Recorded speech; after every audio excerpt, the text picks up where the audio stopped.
সাকিব আল হাসানকে নিয়ে কথা বললে কিন্তু একটা টপিকে কথা বলা যাবে না, টপিকটাকে সেট করতে হবে, আর্গুমেন্ট সেট করতে হবে, নইলে জীবনে কোনো মানুষ এই ঝগড়া থেকে বেরোতে পারবে না, খালি একটা ডিবেট থেকে যাবে। So MP Shakib Al Hasan, cricketer Shakib Al Hasan, মানুষ সাকিব আল হাসান, অ্যান্ড ফাইনালি যে আমাদের রিসেন্টলি মার্ডারার সাকিব আল হাসান। একটা একটা করে পয়েন্টে তাড়াতাড়ি চলে আসি। ক্রিকেটার সাকিব আল হাসান কিনে there is no debate at all. Cricket ওয়ার্ল্ডে best of the best allrounder, world class হচ্ছে সাকিব আল হাসান। আপনিও এগ্রি করেন, আমিও এগ্রি করি। ক্রিকেট নিয়ে কারো কোনো মাথা ব্যথা নেই, সবাই জানি সাকিব ইজ নাম্বার ওয়ান। ডান, পয়েন্ট কিন্তু এখানে শেষ, কোনো আর্গুমেন্ট নেই। সেকেন্ড আর্গুমেন্টে আসি, এমপি সাকিব আল হাসান। যখন সাকিব আল হাসান একজন এমপি, পুরো বাংলাদেশ অর্থাৎ স্টেটের অথবা অফিসিয়ালি ডিক্লেয়ার্ড একজন মিনিস্টার অফ পার্লামেন্ট, তখন কিন্তু সাকিব আল হাসান শুধুমাত্র একজন ক্রিকেটার না, ওনার শোল্ডারে বাংলাদেশের অনেকগুলো লাখ লাখ মানুষের দায়িত্ববোধ থাকার কথা। পুরা বাংলাদেশের মানুষকে শুধু পাওয়ার দিয়ে কিন্তু জাস্টিফাই করা যাবে না। যখন আপনি একটা পজিশনে থাকেন তখন কিন্তু আপনার এমপ্যাথি, আপনার ডিসিশন মেকিং, আপনার রেসপন্সিবিলিটি অনেক কিছু থাকে। সো এমপি সাকিব আল হাসান কি নাম্বার ওয়ান? না, কোনো ডাউট নাই, এখানেও কোনো আর্গুমেন্ট নাই।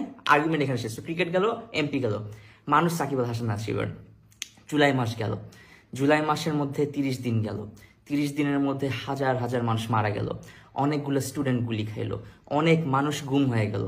এর মধ্যে থেকে প্রচুর পরিমাণে মানুষ হাত জোর করে বলছে সাকিব ভাই প্লিজ কথা বলেন, আপনার মতো মানুষের ভয়েস খুব দরকার। কেউ বলেন এমপির ভয়েস দরকার, কেউ বলেন সাকিব ভাই আপনি ছক্কা মেরে ভয়েস দেন, কেউ বলেন সাকিব ভাই আপনি ইন্টারন্যাশনাল লেভেলে গিয়ে কথা বলেন। শুধু বলছে সাকিব ভাই মানুষ হয়ে একটু আপনার ভয়েসটা দরকার, মানুষের দরকার। মানুষ সাকিব আল হাসান কি 100তে 100? মেবি না, এটা আপনাদের কাছে আমি রেখে দিলাম। আর্গুমেন্ট এখানে শেষ। এরপর আসে হচ্ছে মার্ডারার সাকিব আল হাসানে। পুরাপুরি একটা ইনভ্যালিড টপিক। যখন মার্ডার কেসের কথা আসতেছে তখন কিন্তু এই জিনিসটা পুরো একটা লিগাল জিনিস। লিগালি যদি একটা অ্যাকিউজেশন করা হয়, অ্যাকিউজেশন কিন্তু প্রমাণিত না। যতক্ষণ পর্যন্ত না প্রমাণ আসতেছে, যতক্ষণ পর্যন্ত ইনভেস্টিগেশন কমপ্লিট হচ্ছে, যতক্ষণ পর্যন্ত পুরো জিনিসটা একদম সবার সামনে প্রমাণিত হচ্ছে, আমি নিজেও সালমান মুক্তিদির মানতে রাজি না যে সাকিব আল হাসান একজন murder. Shakib Al Hasan confirm investigation পর প্রুফ সহ সাকিব আল হাসান একজন চোর হইতে পারে, একজন বাটপার হইতে পারে, একজন ম্যাচ ফিক্সার হইতে পারে, একজন শেয়ার মার্কেটের ম্যানিপুলেটর হইতে পারে, উনি বাইরে টাকা পাচার করতে পারে, গোল পাচার করতে, সব করতে পারে সাকিব আল হাসান। কিন্তু সাকিব আল হাসান মার্ডারার হইতে পারে না, এটা আমি নিজে সালমান মুক্তিদিরও মানি। সবশেষে আর লাস্ট দুইটা পয়েন্ট আমি আলাদা অ্যাড করতে চাই। ওইখানে হচ্ছে পয়েন্ট নাম্বার ওয়ান, কিছু কিছু মানুষ কেন এই যে জুলাই মাস গেল, বন্যা গেল, কিচ্ছুর পরও সাকিব হাসান এখন পর্যন্ত একটা নর্মাল আছে না যে অ্যাকনলেজ করা। আমি বলতেছি না অ্যাকনলেজ করলে কিছু হয়ে যাবে, না করলেও কিছু হবে, বাট জাস্ট একটা মানুষ থেকে মানুষের যে এক্সপেকটেশন, ওই বেসিক এক্সপেকটেশনটা যখন পায় নাই মানুষ, সাকিব আল হাসানের থেকে এটা চাওয়াটা কিন্তু খুব বড় গুণ আর কিছু না। যে কোনো মানুষের থেকে, শুধু সাকিব না। তো কিছু কিছু মানুষ কেন বলতেছে কি এমন হয়ে গেছে, ও তো একজন ক্রিকেটার, নিউট্রাল থাকতেই পারে, অবভিয়াসলি থাকতে পারে, কিন্তু প্রবলেমটা হচ্ছে ওনাকে তো কেউ ক্রিকেটার হিসাবে ওনার থেকে মানবতাটা চায় নাই।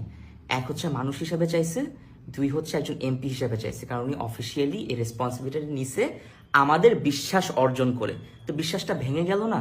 আর কেন তারা রিলেট করতে পারছে না, যারা যারা আমাদের প্রোফাইলে দেখতেছেন অনেক মানুষজন সাকিবকে নিয়ে অনেক, এখন পর্যন্ত তাদের মনে কোনো ক্ষোভ নাই বা কিছু নাই, না থাকতে পারে ক্ষোভ, বাট আমি একটা খুব ভালো পয়েন্ট লিখিত আকারে, প্রমাণ আকারে আপনাদেরকে আমি চ্যালেঞ্জ করে বলতে পারবো যে কেন ওরা রিলেট করতে পারতেছে না। এক, এরা সবাই হচ্ছে প্রিভিলেজ মানুষ, প্রিভিলেজ পাইছে ফুল 15 বছর 17 বছরের। ওই প্রিভিলেজ পাওয়ার কারণে একটা সাধারণ মানুষ, একটা মানুষ যার কোনো হেল্প নাই, যার কাছে লিগাল নাই, ল নাই, যার কাছে সাহায্য করার মানুষ নাই, যার পকেটে টাকা নাই, যার উপরে কল দেওয়ার মতো কেউ নাই, যাকে সাহায্য করার মতো কোনো মানুষ ভয়েস তোলে না, তার কাছে কিন্তু এটা একটা বিশাল বড় প্রবলেম।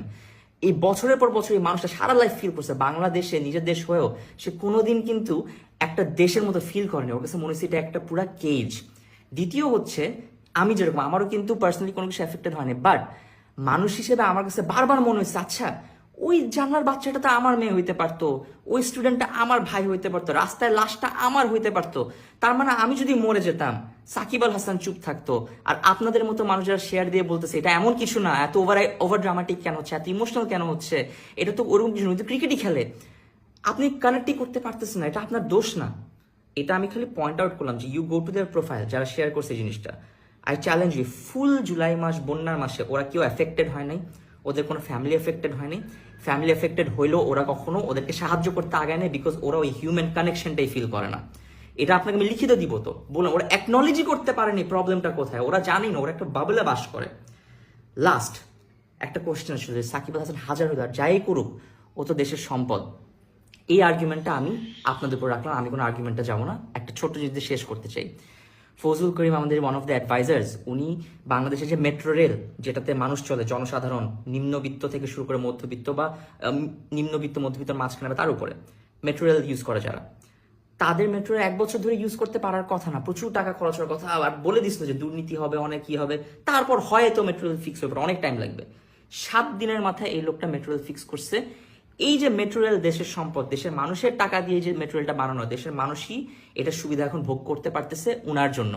উনি দেশের সম্পদ। যেই 17 বছরের ছেলে সাকিব আল হাসানের জার্সি পরে জেলে গেছে, 7 দিনের রিমান্ড খাচ্ছে একজন মাইনর হিসেবে দেশের জন্য, ওই ছেলেটা একটা দেশের সম্পদ।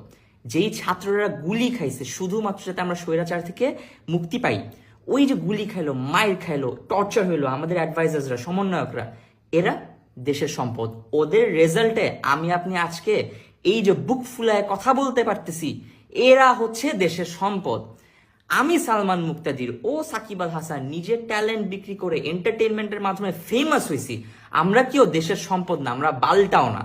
So please understand the difference before you talk and before you get into an argument. Understand humanity first, empathy first. কেউ এখানে দেশের জন্য কিছু করে না, আমি দেশের জন্য কিছু করি না, আমি দেশপ্রেমী না, আমি কোনো দেশের কেউ না, আমি দেশে থাকবো না, ওপেনলি বলছি।